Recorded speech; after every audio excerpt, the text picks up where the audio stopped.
Have you ever sat quietly and watched someone you love slowly fade before your eyes? I mean really watched, not just the way they move a little slower or repeat a story they've told before, but something deeper, like the light in their eyes dimming just a little more each day. Maybe it's your father, who used to fix everything with his hands, now struggling to button his shirt. Or your mother, who once danced around the kitchen humming her favorite tune, now sitting in silence, staring out the window like she's waiting for something, or someone, that isn't coming back. Have you ever looked at them and thought, when did this happen? Why didn't I notice it sooner? It's strange, isn't it? How aging doesn't come all at once. It creeps in like a whisper. A missed meal here. A forgotten name there. The phone rings less. The house grows quieter. And the people we love. People who once held us when we cried or gave us advice when we didn't know what to do, begin to disappear slowly, even while they're still here. And the truth is, after 80, something changes. Not just physically, but emotionally. Spiritually. Socially. But no one talks about it. No one tells you what to watch out for. No one prepares you for the heartbreak of seeing someone you love become a shadow of who they were, while still smiling at you, pretending everything's fine. But it's not fine. And you know it. That's why you're here. Because somewhere deep inside, you feel it. That something's off. That something's different. And maybe, just maybe, what you're sensing is one of the 5 hard truths about getting older after 80 that most people ignore, until it's too late. And here's the thing, you deserve to know.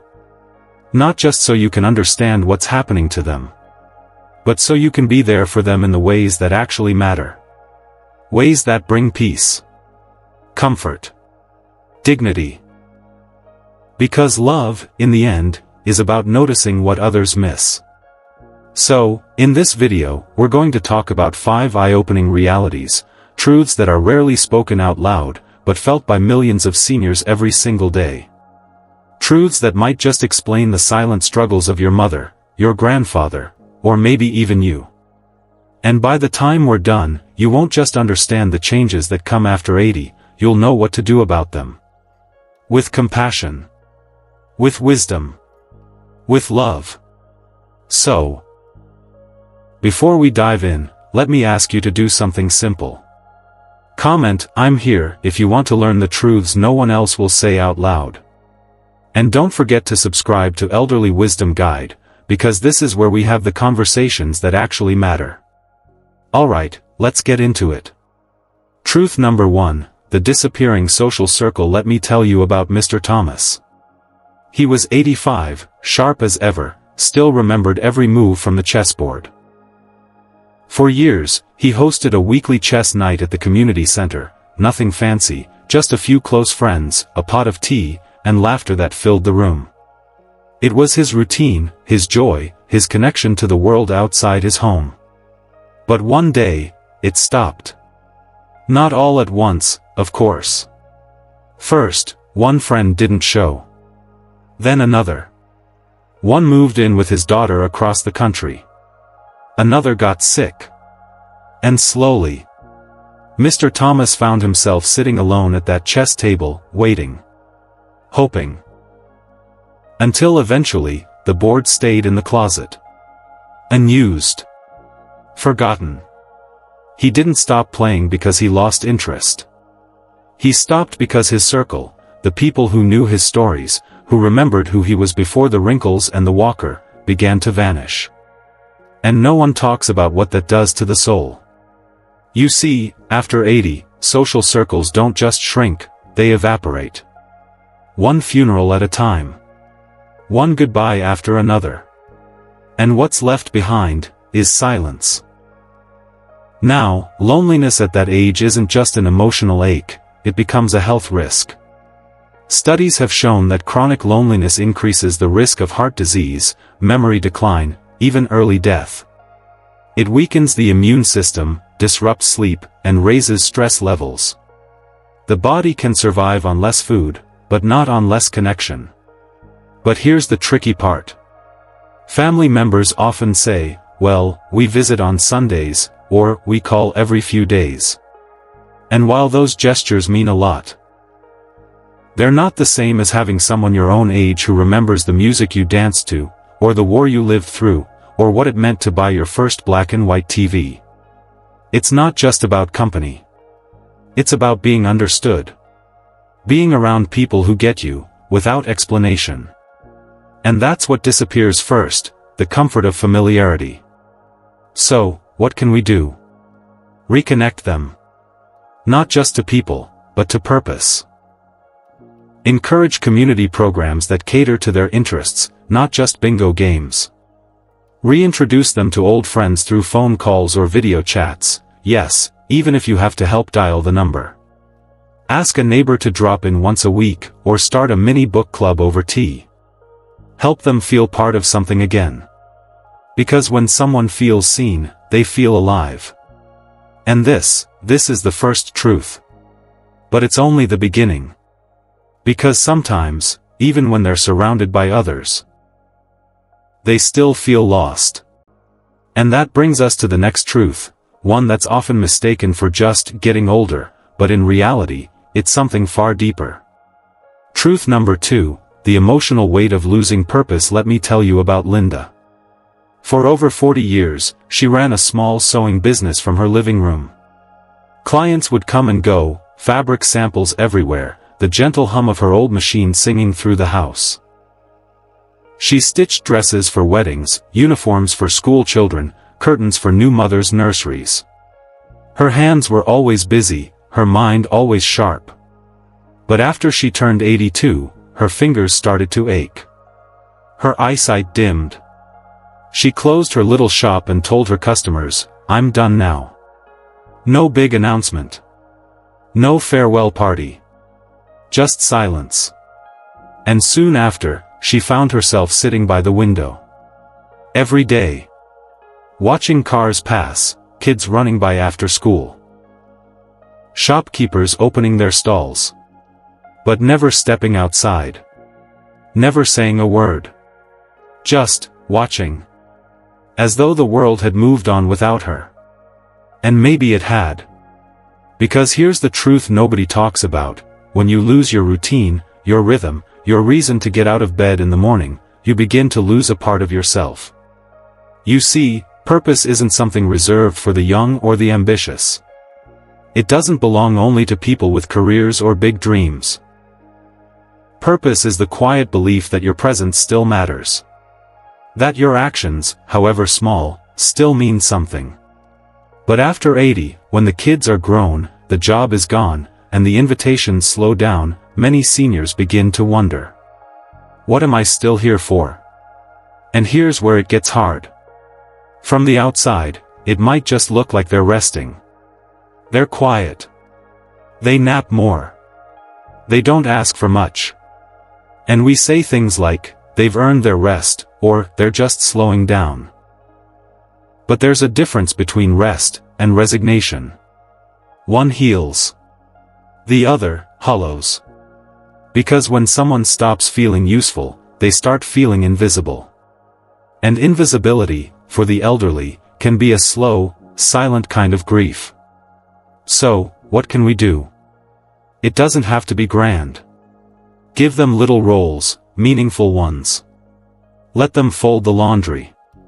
Ask for their help preparing dinner. Invite them to share stories with the grandkids.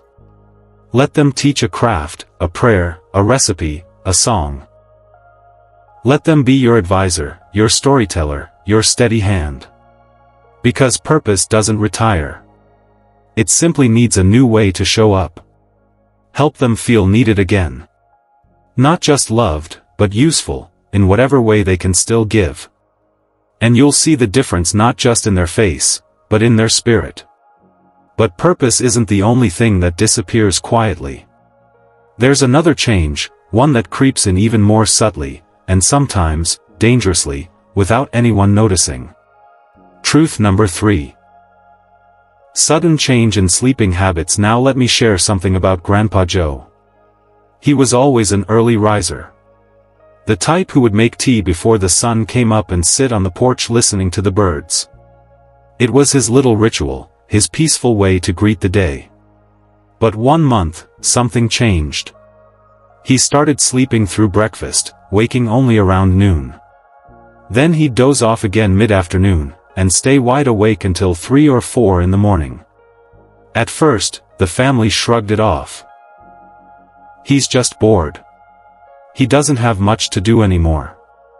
That's what old people do, right? But it didn't stop. He grew more irritable during the day. Confused in the evenings. Restless at night. The sparkle in his morning conversations faded. His appetite dropped. His energy dipped even lower than usual. And no one could quite explain why.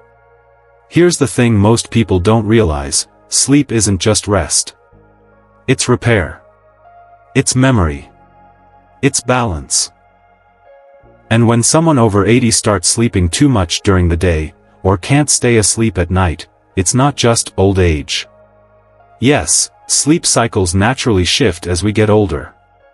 The body produces less melatonin. Light sleep becomes more common. That's normal. But persistent sleep disturbances? They can be signs of something deeper: depression, early dementia, chronic pain, or even side effects from medication. And left unaddressed, they begin to affect everything else. Mood, focus, appetite, even mobility. But because it seems harmless on the surface, families tend to overlook it. They say, let him rest if he wants to. Or, she's earned the right to nap all day. But that kind of irregular rest can actually make things worse. Too much daytime sleep means less nighttime sleep, which leads to fatigue, confusion, and a vicious cycle of discomfort and disengagement. So, what can we do? First, create a rhythm. Try to keep the same wake-up and bedtime every day.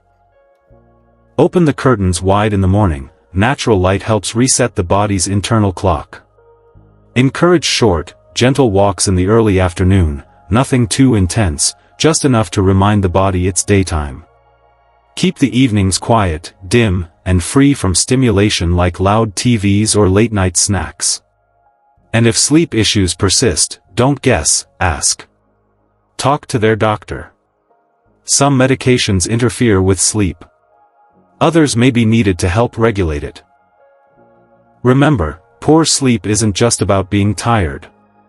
It's about the mind, the mood, the memory. And when those begin to suffer, the next change isn't far behind. Because sometimes, sleep is only the first thing they start losing. The next is far more heartbreaking. What happens when they begin to forget who they are? Truth number 4. Identity loss through cognitive decline. Let's talk about Auntie Carol. She's always been full of life.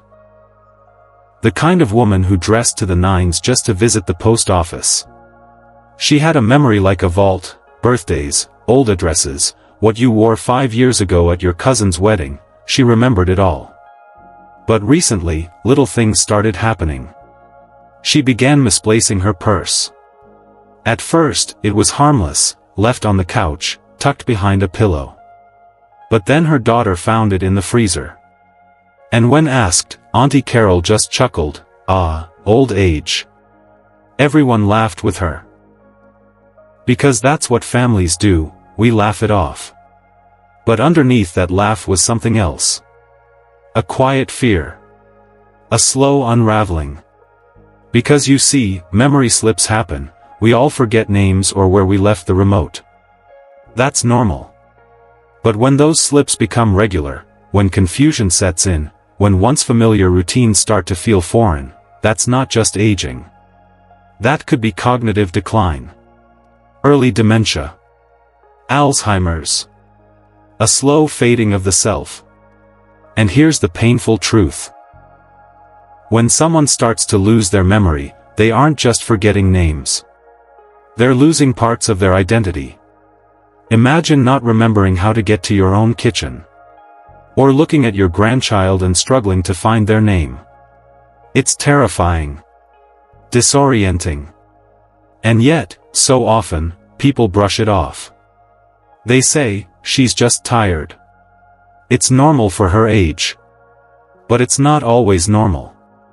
And pretending it is can delay care. Can rob someone of precious time where early support might still make a difference. So, what can you do? Start small. Routine is everything. Create daily patterns, same meal times, same places for belongings. Keep a visible calendar with important dates. Label things around the house, drawers, light switches, rooms, so the environment becomes a gentle guide, not a confusing maze. Engage their mind, word games, old stories, puzzles, music from their youth. And don't be afraid to bring it up with their doctor. Early assessment doesn't mean the end. It means options. It means planning, preserving dignity, and offering the best quality of life possible. And remember, when someone forgets, it's not because they don't care. They're not pulling away. They're trying to hold on. They need patience, kindness, reassurance that their worth isn't tied to what they can recall, but to who they still are, deep inside. But even when the mind remains sharp, there's one more change that often sneaks in quietly. A change that's physical, but often misunderstood. Let's talk about what happens when the body begins to reject even the most basic fuel, food. Truth number 5, shrinking appetite equals shrinking strength. Let me tell you about Laura. Laura used to love her Thanksgiving dinner. Rich, full of flavor. You'd see her dancing in the kitchen as the aroma filled the house, singing an old tune, lifting the lid to taste the sauce like it was a sacred ritual. It was more than just food, it was memory, tradition, joy. But lately, she just pushes her plate aside. She says, it doesn't taste the same anymore. She nibbles on a few spoons, then folds her hands. And you can see it, the shrinking frame beneath her wrapper. The looseness in her cheeks. The energy, fading. Now here's what you need to understand, after 80, appetite doesn't disappear out of laziness. It's biology. The metabolism slows down. The body starts producing less saliva. Taste buds dull. And on top of that, many medications suppress hunger, or cause nausea, dry mouth, or changes in taste. So food, once a delight, starts feeling like a chore. Something to get through, not something to enjoy. And yet, food at this stage is more important than ever. Because every skipped meal chips away at their strength. Their immunity weakens. Their muscles thin out. Balance becomes shaky. Bones more brittle. And sadly, many families don't notice it until something serious happens, a fall, sudden weight loss, or a rushed trip to the hospital. And we say, but she was eating fine just a few weeks ago. But that change? It happens slowly. Quietly. A few bites less each day. So, what can we do? First, don't force. Pressure rarely works, it only builds resistance. Instead, think quality over quantity. Offer smaller portions, but make them count. Soft boiled eggs, yogurt, avocado, mashed sweet potatoes, smoothies. Snacks throughout the day instead of 3 heavy meals. And most importantly, make it social. Sometimes it's not that they don't want to eat, they just don't want to eat alone. Sit with them. Share a meal. Let food become a moment of connection again. Because when you feed someone with love, it nourishes more than their body. It touches their soul. And that strength, physical and emotional, is what keeps them going. These truths we've shared, they aren't easy. They're real. They're raw. But if we can understand them, we can respond with compassion instead of confusion. Let's now talk heart to heart. Because this is where it all comes together. It's one of the hardest things in life, watching the very hands that once held you steady now tremble to hold a cup of tea. Watching someone who once walked you to school now needing help just to make it across the room. These changes, they don't come all at once. They come slowly, like pages turning in a book you don't want to finish reading. And yet, here we are. Chapter after chapter, watching the people we love grow older in ways that feel more like a slow goodbye. It hurts. Not just because of what's fading, but because of what's still there, their stories, their laughter, their essence. And we wonder, how do we hold on to that? The truth is, you can't stop time. You can't stop aging. But what you can do is stop missing the signs. You can choose to look closer, to show up, to bring warmth into rooms where silence has settled. Because when you begin to understand these changes, not with fear, but with love, something shifts. You stop asking, what's wrong with them? And you start asking, how can I help them feel like themselves again? That is what love looks like after 80. And if you've seen these signs, if someone you love has stopped going out, or lost their spark, or forgotten things that used to come easy, don't dismiss it. Don't wait. Sometimes, the smallest action, a warm bowl of soup, a 10-minute chat, a photo album brought out on a Sunday afternoon, can bring a person back to themselves. Can remind them, you still matter. And isn't that all any of us really want? So don't be afraid of these truths. Let them move you. Let them wake you up. Because knowing is not enough. Acting on that knowledge, that's where real care begins. That's where love grows. Aging doesn't have to be just about decline. It can be about dignity. It can be about connection. It can be about honoring a life fully lived. And the beauty is, you have a role in that. You have the chance to make someone's final years softer, richer, more peaceful. Now let's take a moment to reflect, and move forward together. Let's recap the 5 truths we've shared today. Number 1, shrinking social circles. It's not just about loneliness, it's about losing a sense of community, of history, of belonging. Number 2, loss of purpose. When routines fade, so can their spirit. Number 3, changes in sleep. It's not just restlessness, it's a sign that something deeper may be shifting. Number 4, cognitive decline. Not every memory slip is harmless. And number 5, appetite loss, a quiet danger that chips away at strength, little by little.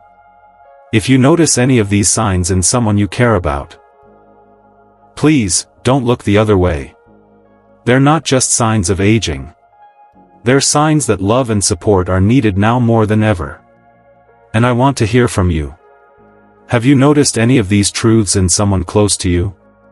Or maybe even in yourself? Share your story in the comments.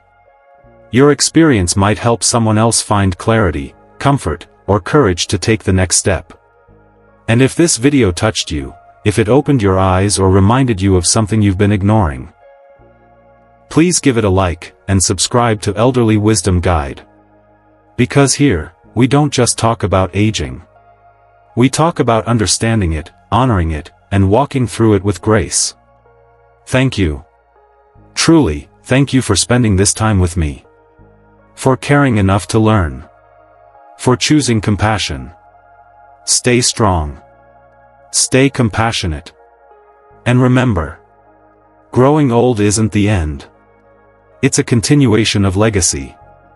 And what we do with the time we have left, whether it's ours or someone else's, makes all the difference. Take care of those you love. And I'll see you in the next video.